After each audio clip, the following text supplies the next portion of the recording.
Hey Peyton, so I thought I'd make a quick video for you to show what groove I'm talking about with the 16-note hi-hat, and just give you some fill ideas to make it sound less rockish. So we're gonna make this more like a funk groove, and if you listen to Anderson .Paak and the rim knocks and ghost notes he does, he's obviously a hip hop artist, and it fits perfect for that genre. So listening to examples like that can really inspire some ideas. But we're actually gonna get a lot of these ideas just from rudiments, which I think is gonna be a little bit easier for you to just directly apply, because all these sticking rudimental patterns have accents and taps lying within them from how we learn them.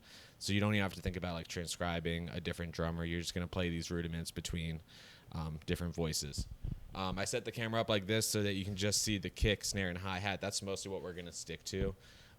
When auditioners want you to demonstrate a funk groove, they don't really care too much about branching out around the kit, and they put 16-note hi-hat for a reason. They didn't say 16-note ride cymbal. They don't want you to like really expand the beat.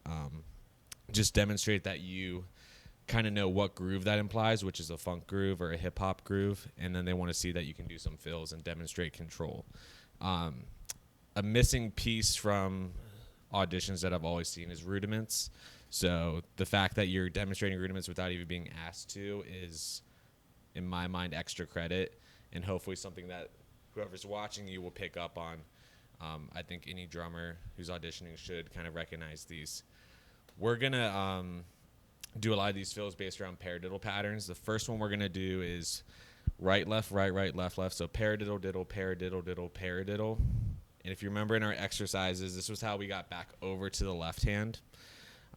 So after the paradiddle, diddle, paradiddle, diddle, paradiddle, you should start that on the left hand, do the same pattern, get back to the right. I'll demonstrate it for you. So right, left, right, right, left, left, right, left, right, right, left, left, right, left, right, right, left.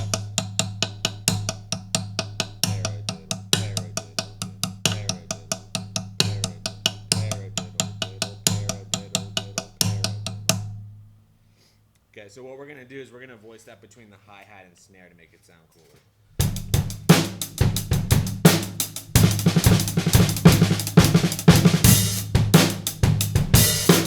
And you don't have to like go that fast. You can do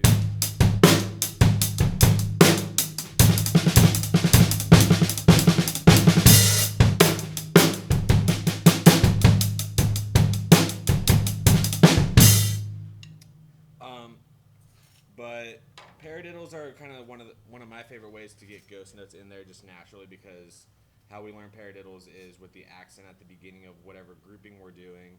So the accent is taken care of. The taps naturally fall down because they're usually doubles. And if you practice your rudiments a lot, those should actually flow more naturally than any kind of single idea. I find when you start accent tap patterns based on singles and you're just improvising, it's a recipe for disaster sometimes if you don't know how you're going to land it. But if you have a rudiment that you know, like, for sure I'm going to come out on the right hand, I'm going to come out on this beat, it should feel a little bit safer. So the other idea I want you to explore is to demonstrate control of volume of the three independent pieces. We're going to kind of do a little section where the kick is what I'm going to call the primary voice, and these are what are going to be ghost notes. And then we're going to switch that around, and the snare is primary voice, and then the hi-hat. This is just a way when you're improvising, instead of just like doing whatever is just on the top of your mind, thinking about like checkpoints. So I'm going to do maybe 10 seconds of kick feature, 10 seconds of snare feature, 10 seconds of hi-hat feature. And the goal in all this is we're demonstrating that really any of these three voices can get soft when they need to. They can get loud when they need to. So we're going to start with the kick feature.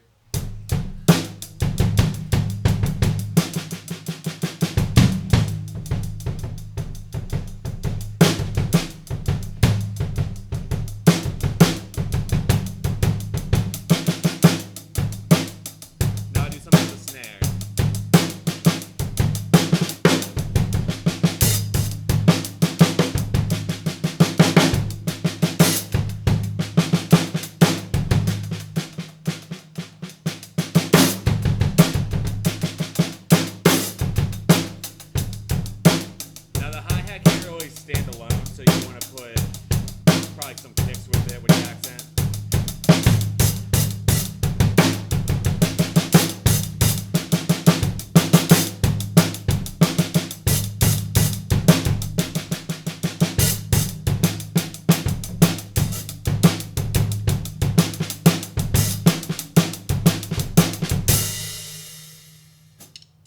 Okay, so some different ideas in there besides just the volume control.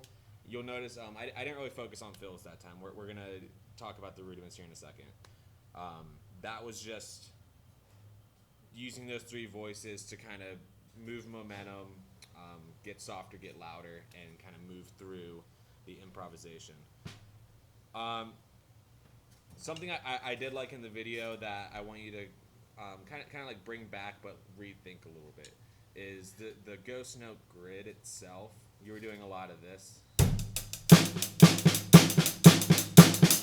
which is where the left hand naturally lies if you're just doing singles, and that's like kind of like our very first approach to ghost notes. Like that's where they kind of feel the best, just back and forth like that.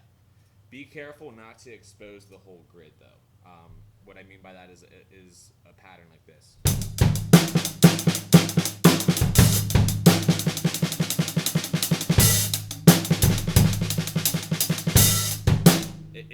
It can very easily sound too busy. I know you're the only thing happening in this improvisation, but just be careful that it doesn't sound like an exercise. I guess that's the thing you want to get away from the most. And when I played before, when you make it more dynamic, the more dynamics you do, the more human you're making the piece. If you just play straight to the grid and someone can pick up on that, it'll just sound like, you know, a robot picks some random beats and shows like that's where my ghost notes are going to be.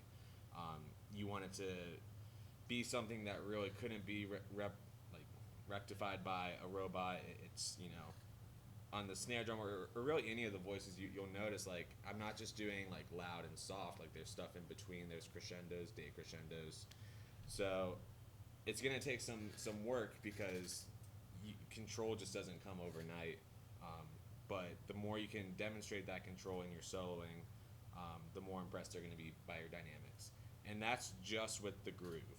Now, when you put the fills in, you just want to make sure again the fills don't sound robotic. I'm going to show you some roll combinations, some paradiddle combinations, and it's really easy to just like recite them how we know them. But if you do the accents in the right places and you kind of voice it the right way, it's not going to sound like that. So let's start with our paradiddle, sticking combination. So right there, if I don't move, it does sound a little bit robotic because it just sounds kind of lazy. Like I just put a rudiment on top of a hi-hat, snare, and kick groove. So instantly, if I don't want to get the toms involved right away, I can just bring maybe the first right hand down to the snare and then hi-hat. That'll instantly change it.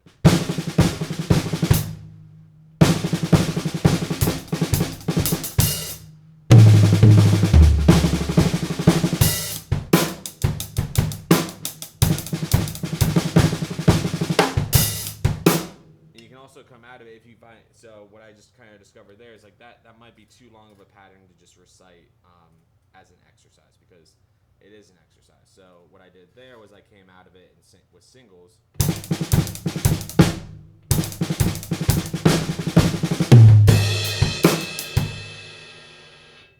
And that's just like a fresh idea off of that pace that was set there by the grid.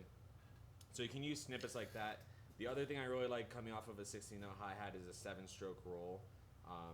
This is going to demonstrate your control of doubles. Even though you might think of like ghost notes are the snare notes in between hi-hats, ghost notes really kind of more just apply to anything that's softer than whatever the accent is set at or the backbeat is set at. So doing doubles does count as doing ghost notes. It doesn't have to be in between, if that makes sense.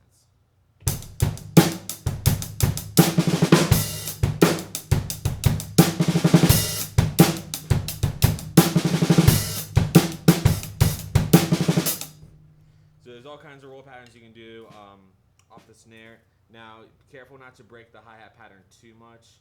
It's just got to be a quick like 7 like that. I wouldn't do anything long like too long to where it sounds like a fill. These are just like quick little jabs you can kind of put into your improvisation. But the 7 should come off of your left and get you back to the hi-hat really naturally. And again, that's like great rudimental control demonstration. and just think about like what else you have in your arsenal too. So that there might be this is just kind of to get you started. Paradiddle combinations, sevens, quick paradiddles.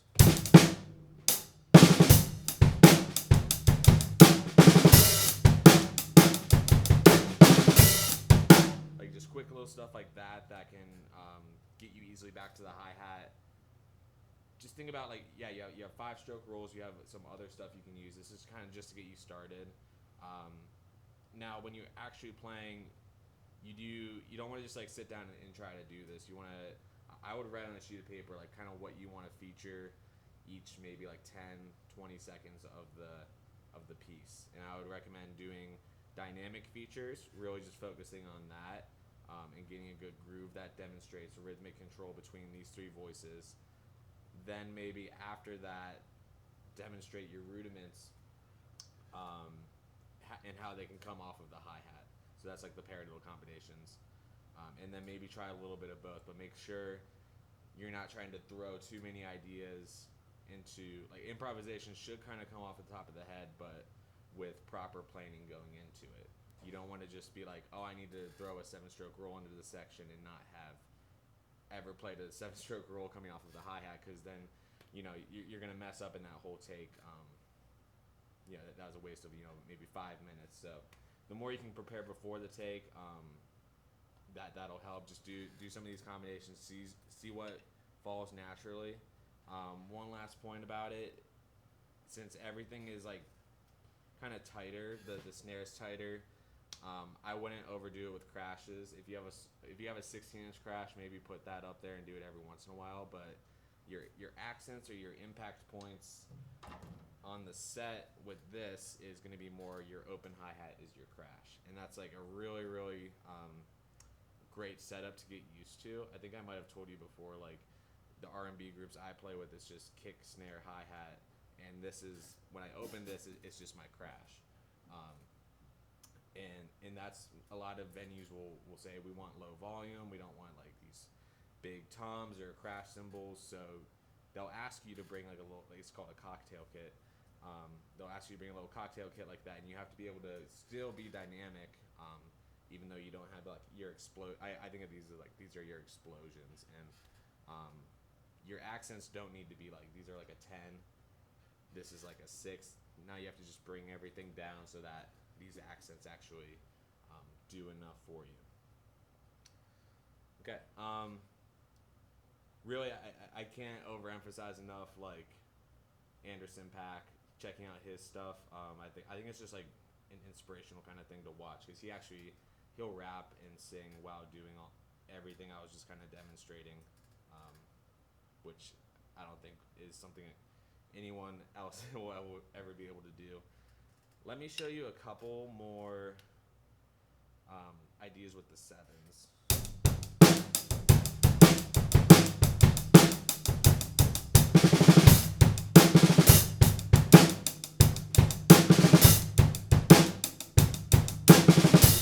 So that's actually, we started sevens, now fives come off on the left, come up to the hi-hat. That's kind of cool because it sticks out an accent that you can catch with the kick. Right, left, left, right, right, left.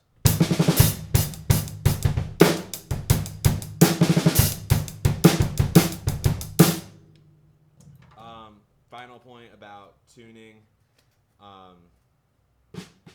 With the snare muted like this, get the snare tuned to where your doubles sound the best they can, and also just make sure like your snare mic is positioned really well, where when you mix it, you have a lot of control.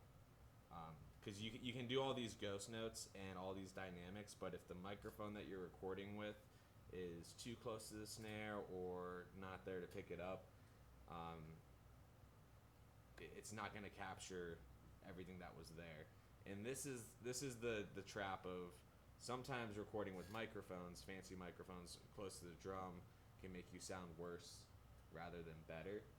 It's usually referred to as like a dry sound, so like everything is really exposed, and sometimes drums need room to breathe, but these microphones are like just right up in the drums, and sometimes they make an idea or a rudiment that you play sound more robotic or not as dynamic, as it actually was if you would have got it through phone audio.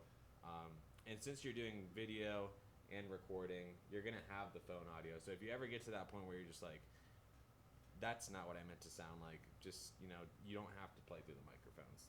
That's, you know, that's just a choice. But you can tune your snare up to wherever you get clean doubles.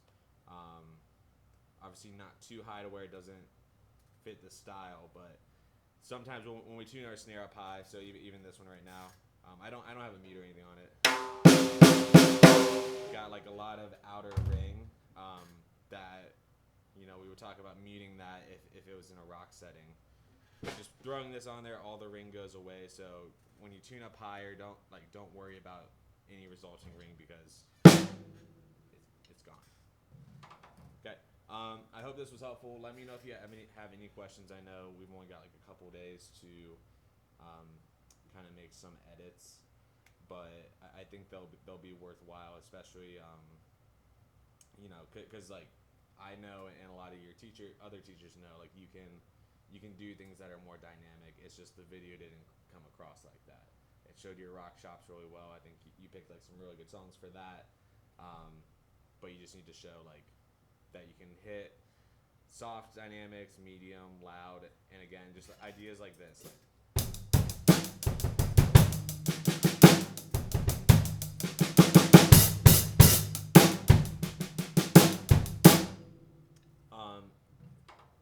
That's like nothing more than like kind of flam combinations or just like double stops. But you'll notice how I was just crescendoing every voice, and I wasn't shredding or anything like that, but an experienced musician will look at that and be like, wow, like you know, Peyton really has great control over like all three of these. I'm sure if there was a crazy fill involved, like she would nail that too. And then boom, later in the video, you're gonna hit these rudimental fills, and it's just, oh my gosh, like rudiments, feel, dynamics. It kind of puts all the doubts away of like the earlier in the video where it's like you watch Toxicity. And you know that's all loud. You know, there's not. It's like a little bit of an accent tap in there, but like it's mostly like heavy metal drumming. So same with War Pigs. It's like not too dynamic, but this is your chance to kind of like demonstrate you can do that because, yeah, we all know you can. It's just you gotta assume that the auditioner knows nothing about you and kind of like over explain your position. So. Yeah, just let me know if you have any questions about anything in the video or anything in like the messages. Be happy to help you over the next few days. See ya.